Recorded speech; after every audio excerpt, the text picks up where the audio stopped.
That's a great question. What can we do? I'm going to give you 3 tips to get that V8 engine to make testosterone fired back up.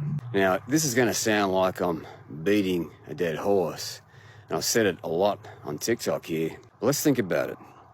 If you've got estrogen in your body and it goes up a bit too high, what that does is it shuts down testosterone production until that estrogen gets back to a healthy level.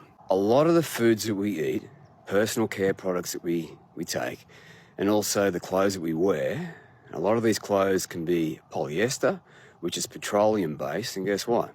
That's estrogen-like. When you start to sweat a little bit or warm up, those chemicals go into your bloodstream, they mimic estrogen, shut down testosterone. So foods, personal care products, clothes, and also frying pans, all this shit has to be taken out. So that's thing number 1. Thing number 2, a lot of people just try and boost testosterone.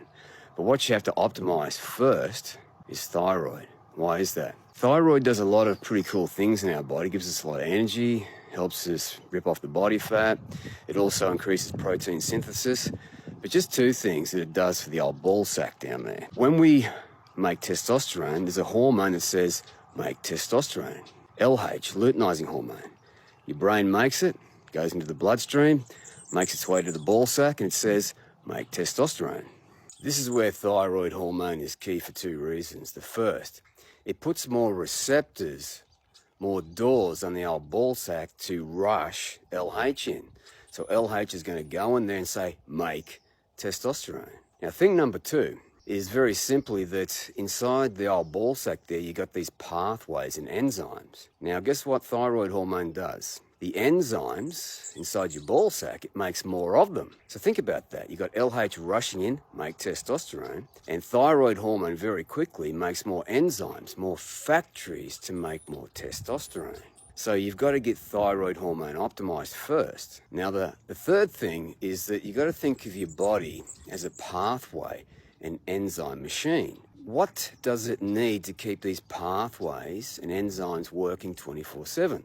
2 things. The first is it needs nutrient-dense foods, vitamins and minerals. And you need to be out of energy flux. Now, if you're in energy flux, your energy is going to be up and down all over the place and you'll be in fat storing mode. That's generally driven by insulin resistance. Get that off the table. So once you fix those 3 problems, you're a long step in the right direction. Now, the system has designed a lifestyle full of chemicals, full of shit that raises estrogen, which raises fear and anxiety, lowers testosterone, and we feel like shit.